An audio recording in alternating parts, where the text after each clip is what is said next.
up, everybody? What up, everybody? Let's talk about it. It's April Dawn. What up, everybody? It's April Dawn. What up, everybody? It's April Dawn. Let's talk about it. What up, everybody? Let's talk about it. This is Queen Charlotte, a Bridgerton story. All right, everybody. What up? How y'all doing?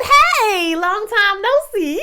Before I get started, I want to tell y'all, please like this video. Please comment on this video. Please subscribe to my channel. YouTube has kind of like thrown me away in the algorithm. It's like unsubscribing people and all that kind of stuff. So if you want to keep up with my videos, I'm trying to rediscover my love for doing YouTube videos again. I usually say this at the end, but I'm going to say at the beginning today. Like the video. Like the video. Okay, like the video. So I'm here to talk to y'all about Bridgerton, Queen Charlotte. We got a little in between season 2, season 3 Bridgerton story, and it's kind of like the origin story, if you will, for Queen Charlotte. Now, Queen Charlotte is a real person in history. She was German, and there's some there's a lot of discussion about whether she was black, whether she had part black, whether she was this, that, African, or whatever the case may be. But she is played by a biracial woman. The lady is biracial who plays her. And we're just going to say that Queen Charlotte was some type of biracial. We don't know exactly what it is. You can do the research for yourself. Okay, so she is a direct line of Queen England, I think. I don't know if it's direct, but her sons, the ones who had the kids at the end, had the baby at the end, their child became, I think, the grandmother or the great-grandmother of the Queen of England. Y'all can fact-check me on that one in the comments if you want to or whatever, because I just watched a couple of videos about it, so I could be wrong or whatever. But this is fiction based off of actual real historical people. It takes place in Great Britain during the Great Experiment. This is a time when they had people, basically, they invited people from different royal families into the court. For example, they make Lady, what's her name, child? Lady Danbury is from Sierra Leone. She's a royal, but she's from Sierra Leone. They say this several different times in the show to let you know that a lot of these people are from Africa, okay?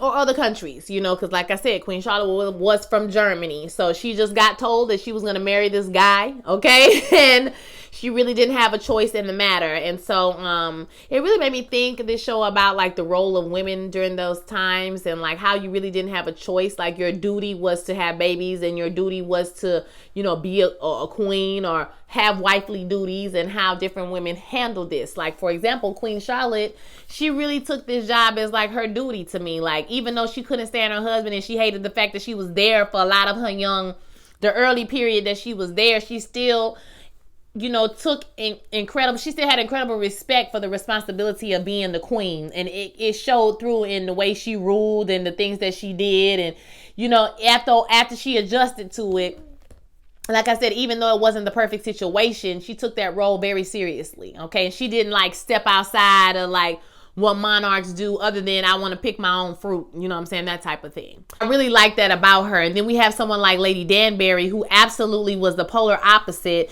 Now, she upheld her wifely status and all that good stuff, but she did not like being a wife. She hated it. She did not want to be anybody's wife after this man died, okay? She had approached it. Not like she couldn't get another husband, because Charlotte's brother was courting her after her mourning period was over with, and she could have gotten married and went off to be a royal back in Sierra Leone or back in Germany, where he's from. And so, but when he was telling her all the things she would have to do as a wife and all the requirements and maybe have some more babies and all of these different things, she was like, hell to the no, to the no, no, no. Hell to the no, to the no, no, no. She said, hell no, I don't want to be married to none of you bitches ever again. I don't want to be nobody's wife. I don't want to have no duties. I don't want to have no babies. I want to live my life. But when she told the story about how she was raised to be her husband's wife, that was wild to me. Like, everything that you like, he liked. They told you this was your favorite stuff because he liked it. You don't even know what you like. And that's why I was like, sis, do you. Live your life. Figure out what you want to do. Fuck me men. FTK. All of that. Okay? All of it. Really liked the portrayal of motherhood. Motherhood looked different back then. It was interesting that the royals don't even know their kids like that. They barely even talk to them. to the point where when Danbury picked up her son to go meet the queen to say, you know, this gonna be Mr. Danbury or Lord Danbury now, they was like, the little boy ain't even know who she was. The little boy say, oh, you gonna bring me back to the nanny? The nanny looked like she was sad when she had to let the little boy go. He thought that was his mama. He didn't know what the hell was his mama. Who was his mama, child? And I really liked how the old Lady Danbury and the new Lady Danbury, the old and the young, I put it like that, when she was speaking to the boy, she spoke life into him. She was like, you come from warriors, you come from this, you come from that. Basically, she said, don't let these white people phase you, baby. Go up in there and handle your business, because we come from greatness. And don't you forget it, and don't you forget it. Don't you forget it. Lord Danbury, stop playing. So I want to know who got the role, though, because at the end, the queen gave, because she kept calling her Lady Danbury, basically said, you don't need no lord, you're going to be Lady Danbury, but is she going to make her son Lord Danbury? That's the question I need an answer to, because if he got to be Lord Danbury, that means he going to have an heir and all that kind of stuff. But she said at the beginning, my children have done, you know, me a great favor by moving 3 continents away or whatever case may be. So they all gone. So I don't know how that worked out for her, but it worked out. Okay, and so then we have, oh my goodness, my favorite part of this whole series was the friendship between Violet Bridgerton and Lady Danbury. And to find out that Lady Danbury had smashed her daddy. I ain't put that shit together at all. Y'all, I'm watching the show just laughing and giggling. Who this little girl? Who this little teenage girl? I'm like, oh, the girl gonna remember you, your daddy's side piece. He gonna remember, girl. She gonna remember you, the little girl. She see you at the party. Mama was hating. Okay? Talking about don't wave to her.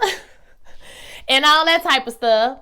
I did not put 2 and 2 together. That Lady Bridgerton used to be Lady Ledger. Okay, little Ledger. Lord Ledger was her damn daddy. I said, not she was smashing your daddy. Not he smashing your daddy. And they didn't even talk about it. I wanted them to talk about it, y'all. Cause when she found that birthday hat, I said, okay, she. How you putting 2 and 2? I didn't get it. Like when she saw the birthday hat, I was like, what you mean? But then when she started pulling out all them birthday hats on her counter, I said, wait a goddamn minute. She know. She remember you. And she know. And then when she said my daddy, I said, not your daddy. Not your daddy? I feel like Miss Lady Danbury knew the whole time. I feel like she knew the whole time. Or she was just like me. That shit ain't clicked till like when she said my daddy used to do X, Y, and Z. She was like, oh shit. Bitch, I could have been your mama. I know she wanted to say that, girl. I could have been your mama. I could have been your mama. Okay? Period. I just love their friendship. I love it. And I hope that we get to see more of it in season 3, or we at least get to see a conversation about it or something, you know what I mean? Like that was so cute how they did that. And I really love Reynolds and oh god, what's his name? The two guys. I love their relationship. Well, let me not say that. I ain't love their relationship. It was cute, but Reynolds be acting funny. But baby, let me tell you, when I can I have a kiss? Love you.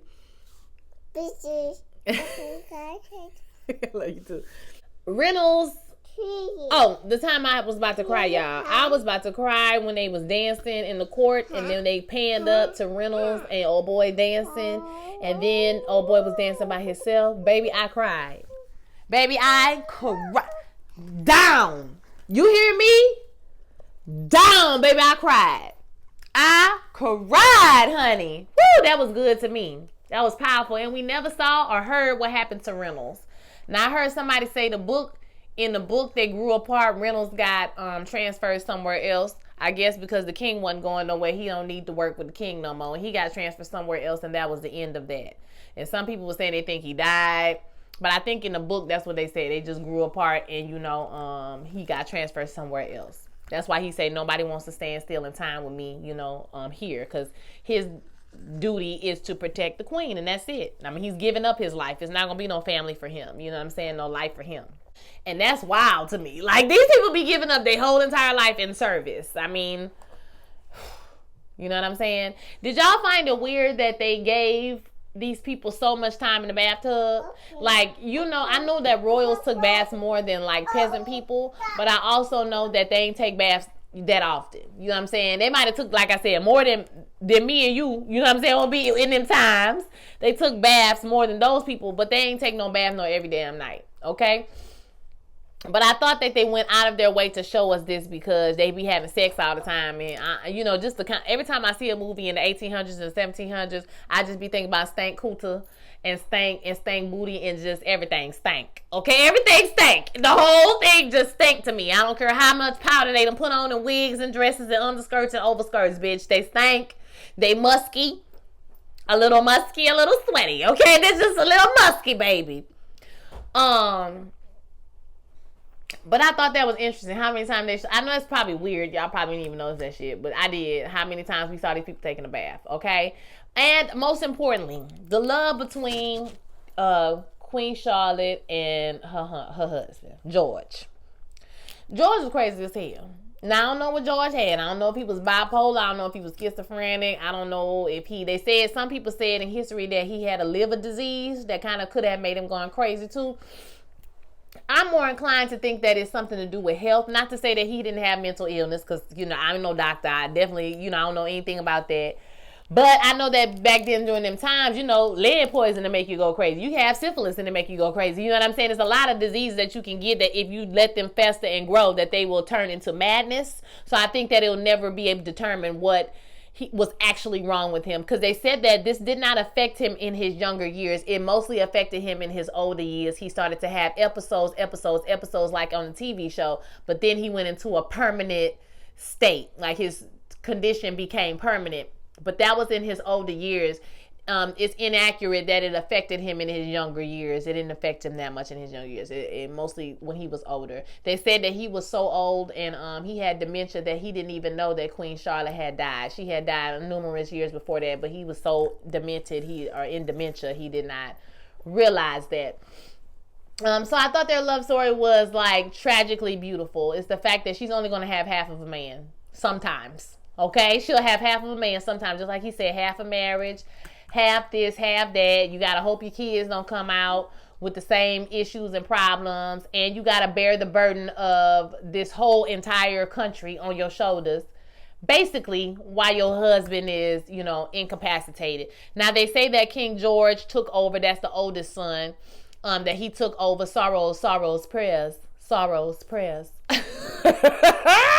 That shit took me out. They say he took over, you know, as like consigliere, you know what I'm saying, until while his daddy was out of there. But y'all know that Charlotte was probably running his ass, just like she was running him on his TV show. Okay, I thought the love, like I said, was beautifully tragic. It was very interesting to me. Their love story, you know, hating each other, then falling in love. We got enemies to lovers, you know, we love enemies to lovers. And so yeah, how their love blossomed and grew. And I think it was a real testament to like how you can love somebody for the better or for worse. You can, and how you can grow to love someone. You know what I'm saying?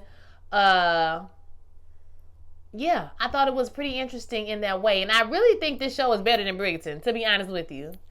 It hit more, like they spent a lot of time on the story instead of trying to make little quips about history. I didn't care nothing about that. They did have a little thing with Mozart. I thought that was cute when they had the guy come play, and I did read something or watched a video that said Mozart did actually play for a lot of royals in Great Britain. He went on tour when he was like 7, and he went and he played for a lot of great royals in their home. So it, you know, that scene was very, you know, possible. It could likely have happened. You know what I'm saying? So I thought that was pretty cool. But I like that they didn't spend a whole lot of time trying to make it historically accurate, because don't nobody give a damn anyway that much. Okay, we came here for the love story. It was about the love story. And that's what I really love about Bridgerton series, is that, you know, it doesn't apologize for being a love story, a beautiful love story, but it's very nuanced. The writing is amazing on this show. I really, really enjoyed the writing on Bridgerton. And I love how they take the songs and they put them, you know, in the violins, and like have the whole orchestra playing Halo. I can see your halo, halo. So nice, right? And it's not like cheesy songs. It's like nice songs that sound good with a violin. I I think that Bridgerton is a show that is full of cliches and TV-isms. You know what I'm saying? It's like everything that makes TV, TV. I think there'll be spoofs about Bridgerton in a few years. You know what I'm saying? But I really enjoy the show. I think Shonda Rhimes... Stop. I think that Shonda Rhimes is doing wonderful work over at Netflix, and I can't wait to see what she comes up with next, y'all. So I want to hear your thoughts about Queen Charlotte, Bridgerton. It's only one season. I don't think we're going to get any more, y'all. But I want to hear your thoughts about it. Don't forget to like, don't forget to comment, and don't forget to subscribe. And I'll holler at y'all next time. Peace.